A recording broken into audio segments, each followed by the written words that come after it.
Good morning, everybody. Good morning, good afternoon, good evening, and good night, depending on where in the world you are when you're watching this. I am King Pigley, and this is Gaming Imperfectly.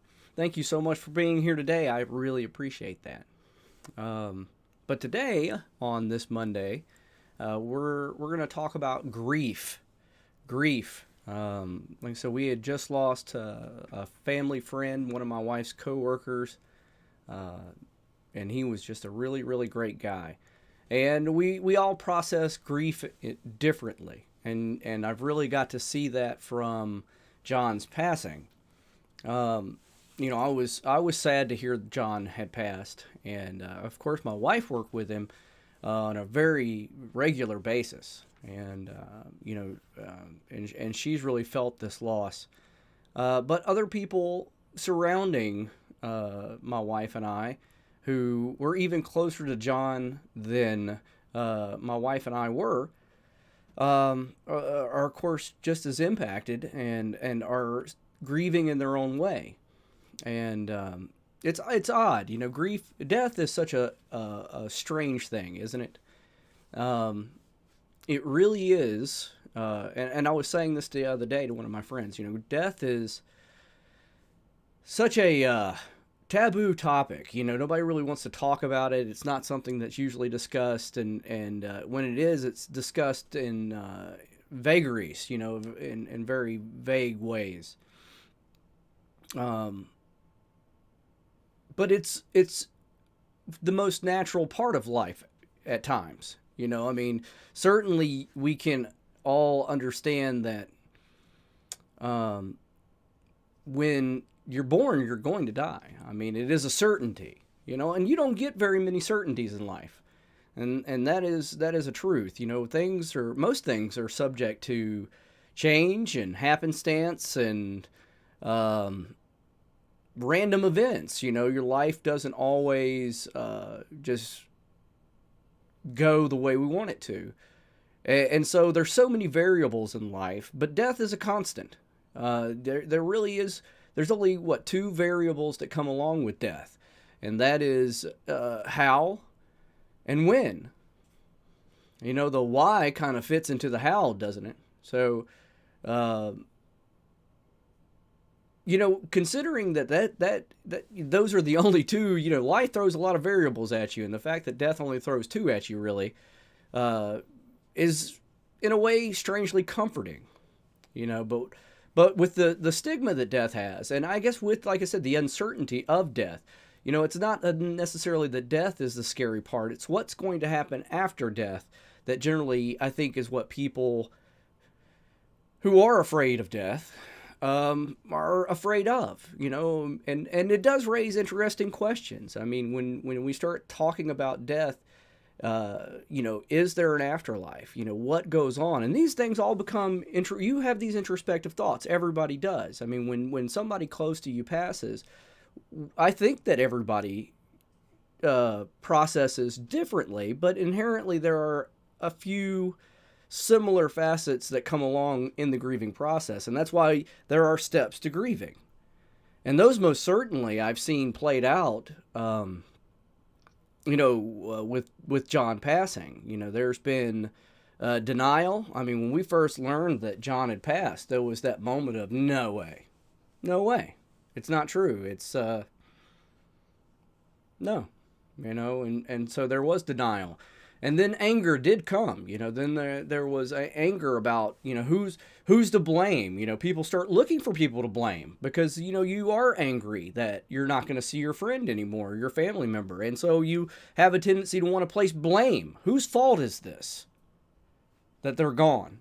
And maybe there is fault and maybe there isn't. But regardless, at the moment, in that passion of anger, we have a tendency to want to lash out. And it's just a way of grieving. It is a process, But in the end, acceptance does come, and then when acceptance comes, there is a bit of relief that comes with it, and that's where people who don't grieve properly end up running into serious trouble later on. because I've also seen that. I have a very good friend of mine I grew up with, and his father passed when he was, I think, 16 years old. And now he's 37, and he's never dealt with it properly. And that has the death of his father and him not grieving properly has led to legal troubles, financial troubles, and addiction, drug addiction. And it's a very sad thing.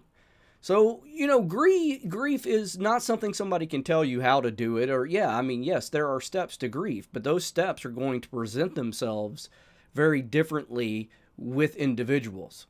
But the point is that we have to grieve and grieve properly, and that's going to vary from culture to culture and people to people, and that's just the way that goes. Nobody can tell you how to grieve, but grieving appropriately is important. And but culturally, yeah, that's completely random as well. And isn't it strange and also equally fascinating how regionally, culturally, around the world, we all grieve, but we do grieve differently. In the South, in the Midwest, I think viewings are very important, and they make a big to-do out of viewings. When someone passes away, they, open the casket and everybody gets to walk up and say their goodbyes, and you have a look. And for people who don't understand that or might think that morbid, one, it's not ours to judge how other people culturally deal with grief. I mean, that's just inappropriate for us to assume that how we grieve is the right way. But for them, and my family's from the South, so I've been to numerous viewings. It's a closure thing. It is seeing it. It is concrete. It is firm, and you get to say your goodbyes. There's a moment where you get to have with that person. Now, yes, that person is long gone, and that's that's also up to interpretation, and what you personally believe or have faith in, or whatever you want to call it. But all these things roll into these moments when death occurs. We all as people have a tendency to, like I said, think about things, and it's okay to have those thoughts. It doesn't make you a bad person if you're unsure about this, or if you're unsure about that, or what happens to us when we die. And when you have these thoughts, it's good to use your brain. You should engage and question things and seek comfort in any way that you can find, because you've suffered a loss. So if asking the hard questions makes you feel better or brings you some peace, then ask those questions. If going fishing is how you're going to deal with it, then go fishing. If crying and watching a sad movie, looking at old pictures of your lost loved one, then by all means, do what you have to do. But when we start dwelling on it, or we have the inability to let go, I mean, I've seen firsthand the problems that develop from that. And it's not a good thing, guys. It's just it's a very, very terrible thing. But getting, we have a tendency, because we all grieve differently and at different points in times, we have to be very careful not to get angry at the people around us that are still grieving. An example is that I have dealt with the sadness of losing John, and in my way, I've shed my tears for him. I played some music. I sent him off with a song. I've spent my time thinking about him. I've had my personal thoughts and time to sit and ponder the universe, kind of thing, and I'm moving on. And I'll cherish the memory of the time that I have had with John, but it's time to move on.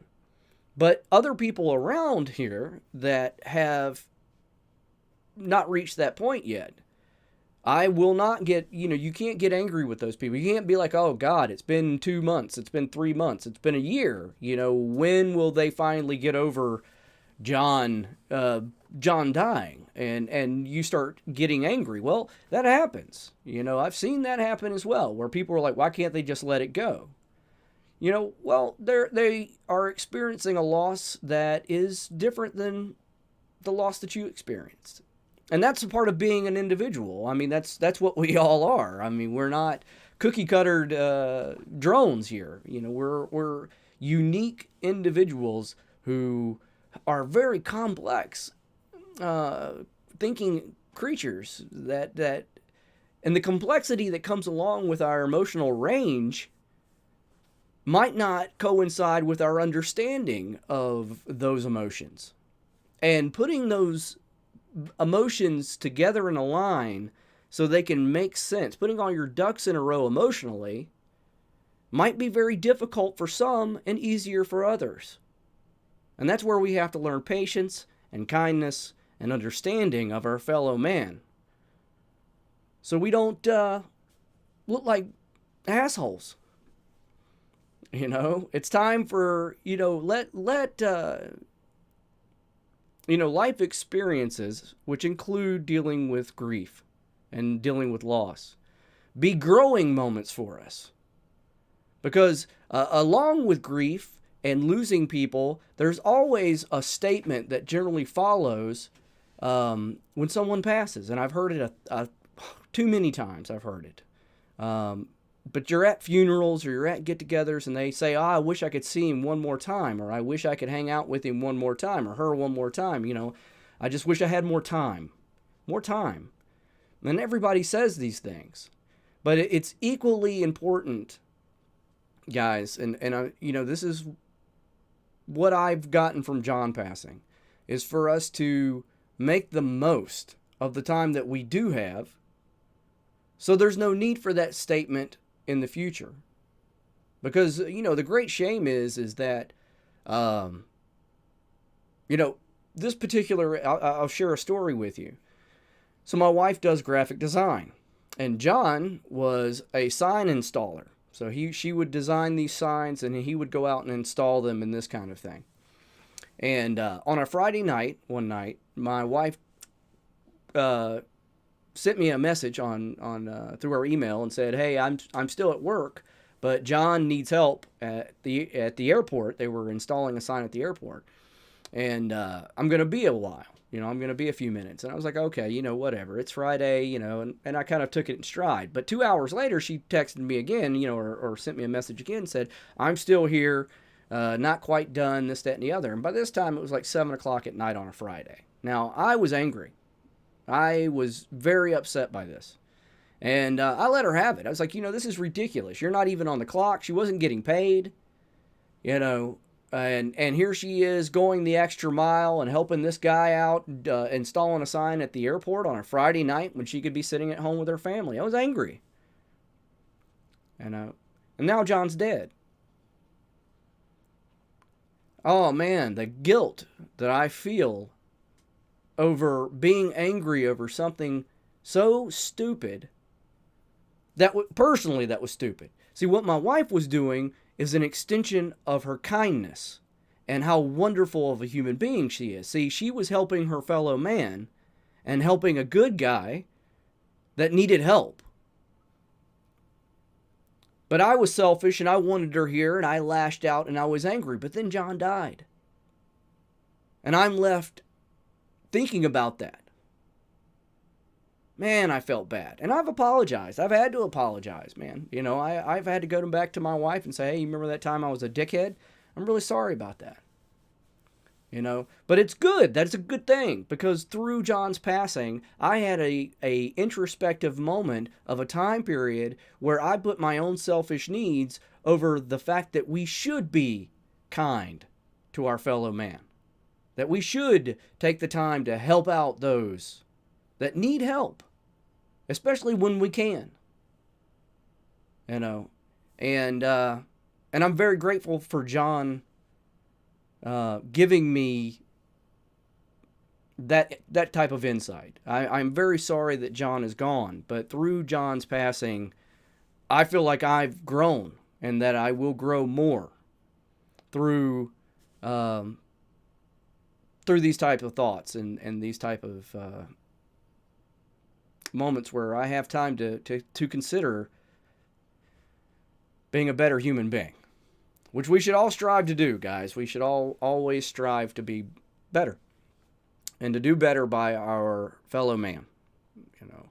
But that's it for King Pigley today, guys. I'm not going to go on any more about this. Yeah, leave me your thoughts. I mean, tell me what you think.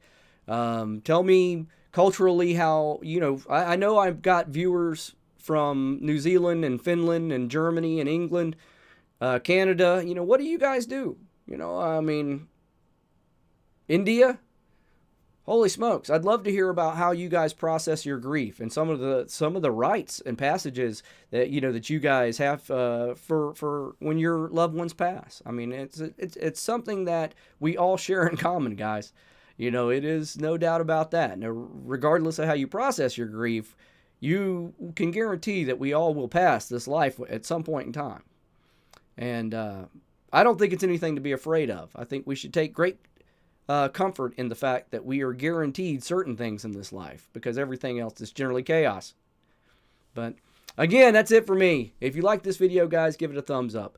As always, I like to end these with this, guys. If you are out there and you are experiencing any kind of want to harm yourself or kill yourself or do anything like that, please, please, please, I beg you from the sub-regions of my heart, reach out to someone. Go out, talk to somebody, anybody, loved ones, preachers, counselors, doctors.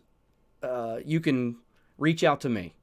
It doesn't matter, guys, but talk to somebody because you're not alone and you're cared for, you're loved, and this world would not be a better place without you in it. So that's it again, guys, for King Pigley. Thank you again for being here, and I'll see you guys in the next video.